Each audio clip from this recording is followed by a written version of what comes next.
Welcome back to Consider This. Melissa Sharad here with you. Now, the government has decided to defer the second reading of the Independent Police Complaints and Misconduct Commission Bill, or better known as the IPCMC Bill.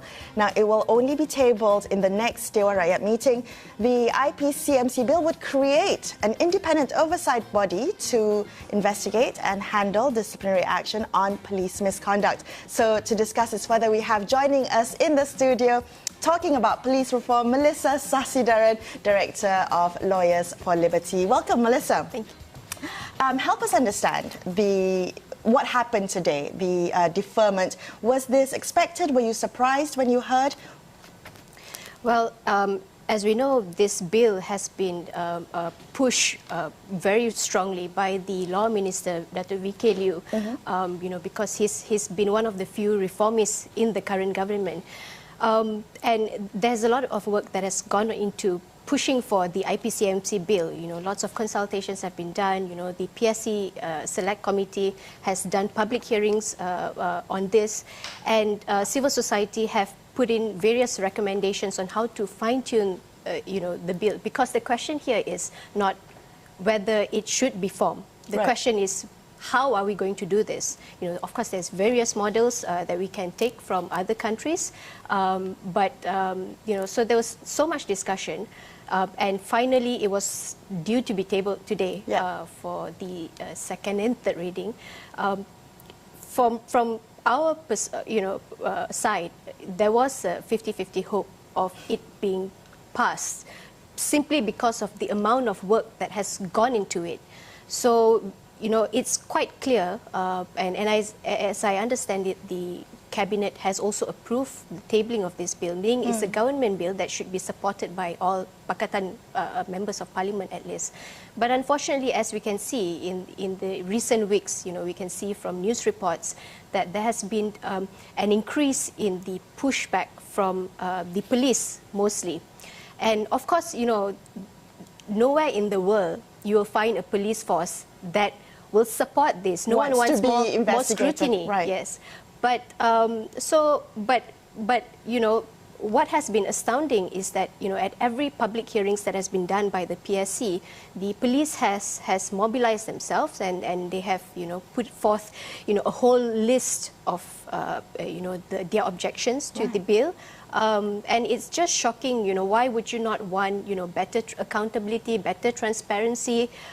If you're talking of a few bad apples, which, there may be more than a few, but the whole point is we want to weed out these bad apples. Okay, could I just interject at that point? I mean, at this point, because the police have, over the years, have maintained that they can deal best with their own miscreants and those who are rogue, as they put it, right? They feel that they have sufficient mechanisms internally to deal with that. The critique, of course, on the other hand, is that unless these mechanisms are independent, then the public is not going to trust them. And we have many instances where the existing mechanisms have failed to deliver justice, to say, especially in cases of death in custody, of which perhaps there are too many. So, Melissa, we know that there's the to and push and pull.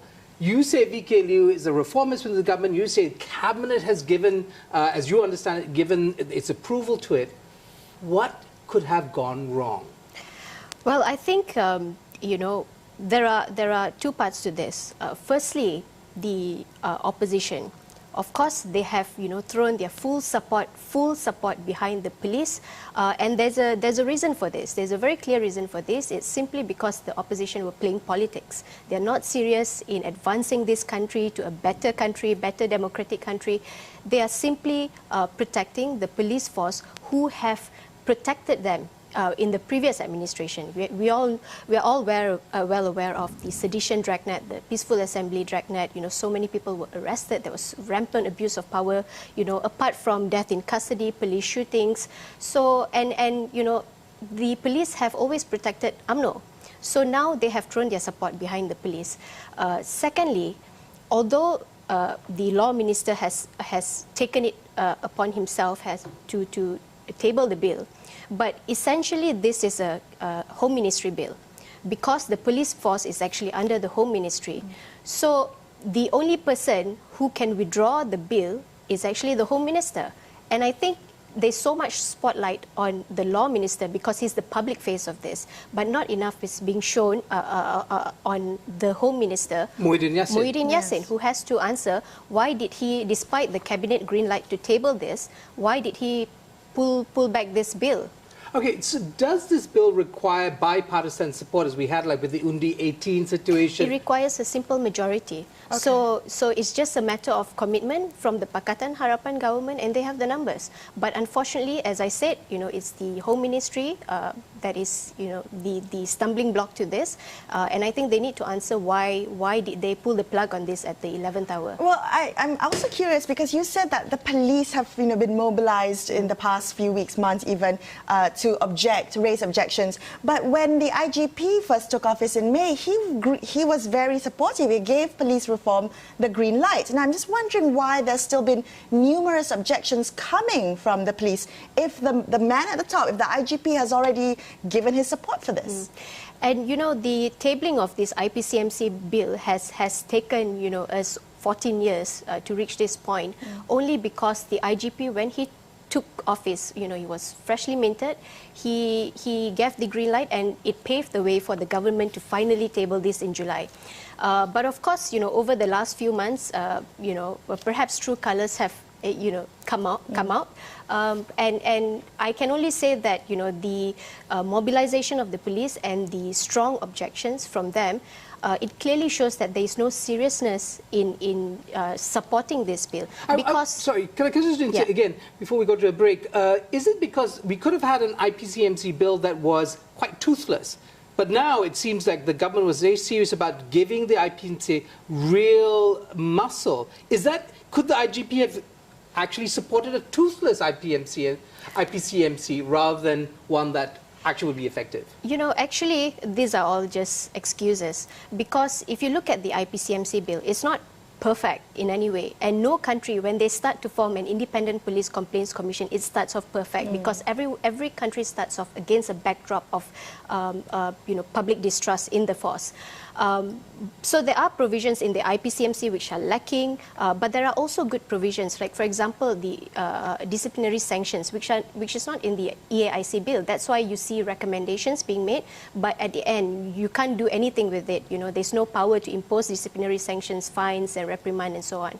And also with the IPCMC bill, there is a provision where for cases of grievous hurt and for death in custody, you have to automatically refer it to the commission. So these are all good improvements, which unfortunately the police is objecting to. All right, we're going to come back and continue this conversation on the IPCMC bill right here on Consider This. Don't go anywhere. We'll be right back.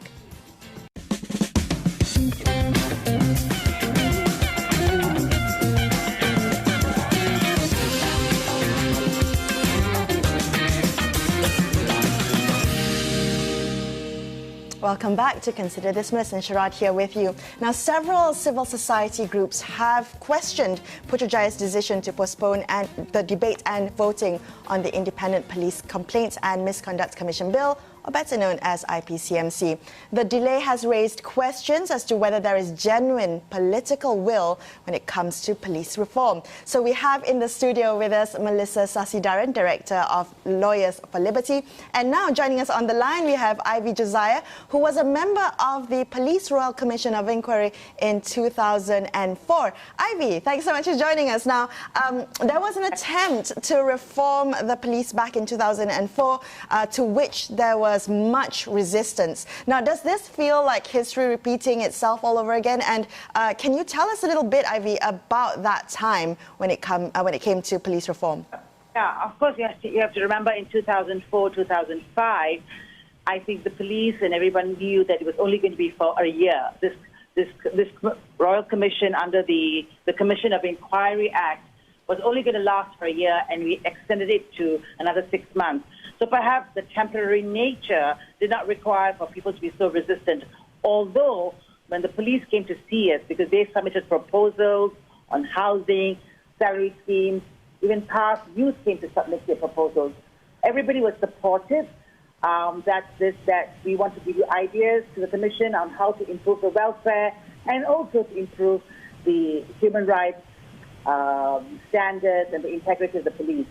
So perhaps because it's only for 1 year, there was resistance, but definitely this time around, it's very, very organized and much louder and a lot more powerful, may I say. The resistance has been very well organized. I agree with Melissa that it has been a very organized resistance, and basically they have these. One of the good things about having these open sessions is that we want everybody's opinions. But I keep saying this even yesterday. I was at the Institutional Reform Caucus meeting. I kept saying nowhere in the world did any police commission come about with the approval of the police. So yes, the police can say we are not agreeable to this. At the end of the day, the cabinet, in this case I'm assuming it's Ministry of Home Affairs, but I will say cabinet, let's say the whole cabinet, has to take responsibility and have the political will to just institute it. And definitely they have the simple majority. Right. So, Ivy, what do you think needs to happen now? I mean, we have a situation, as you put it, it's a kind of impasse. I mean, the old politicians of Malaysia, the politicians of the old Malaysia, as it were, relied heavily on the police to carry out their will, right? In many ways. It was an authoritarian state dependent on police powers. We're supposed to be moving into a democratic era. Now, what do you think will convince the cabinet led by Dr. Mahathir, it's a Dr. Mahathir administration, convince him that the public is there and wants this, and regardless of the needs or desires of the police hierarchy, this must go through? Well, I guess you can make it into an elections issue. You can make it into a voting issue, because I think at the end of the day, the voters, the Malaysians want this IPCMC, because the deaths in custody, the violations, the beatings, the torture, all of that should be enough, right? So perhaps we should make it into an elections commission. I was telling my colleagues in the CSO world that we have 1 day to be collectively depressed. Of course, we all are disheartened, and the work starts tomorrow. After 24 hours, we have to start lobbying.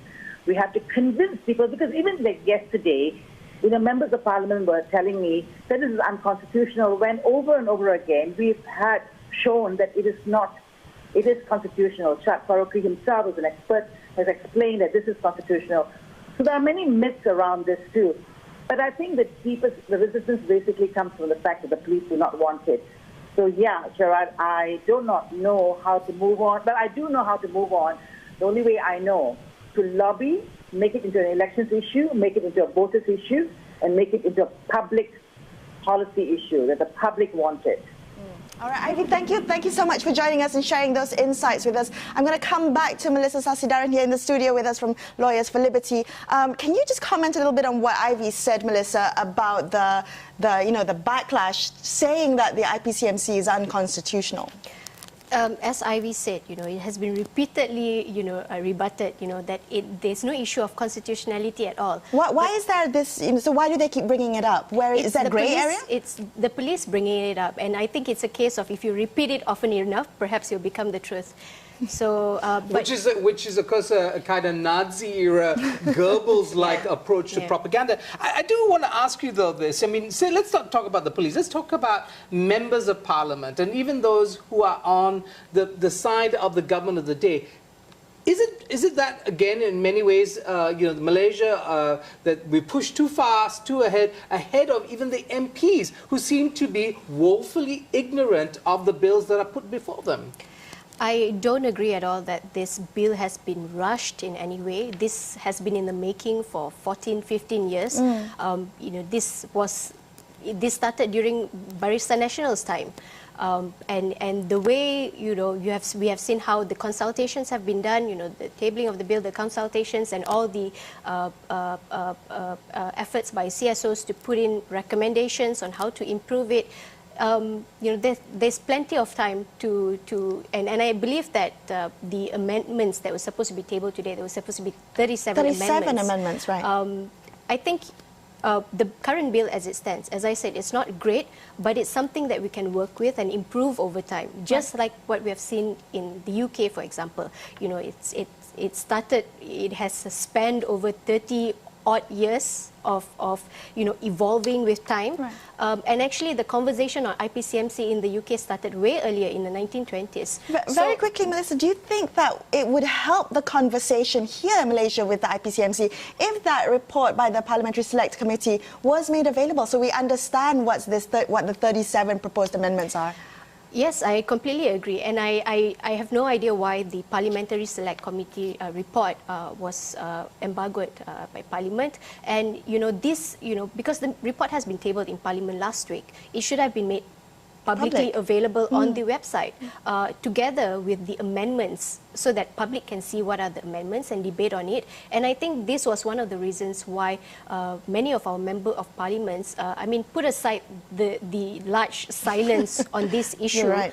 But I think many of them were not aware of the changes that has been made to it, and they were unable to counter all these objections that has been brought by the police. All right. Well, thank you so much for joining us on the show today and shedding light on this issue. That's all the time we have for you on this episode of Consider This. I'm Melissa Idris. With me, Sharad Kutan, signing off for tonight. Thank you for watching and good night.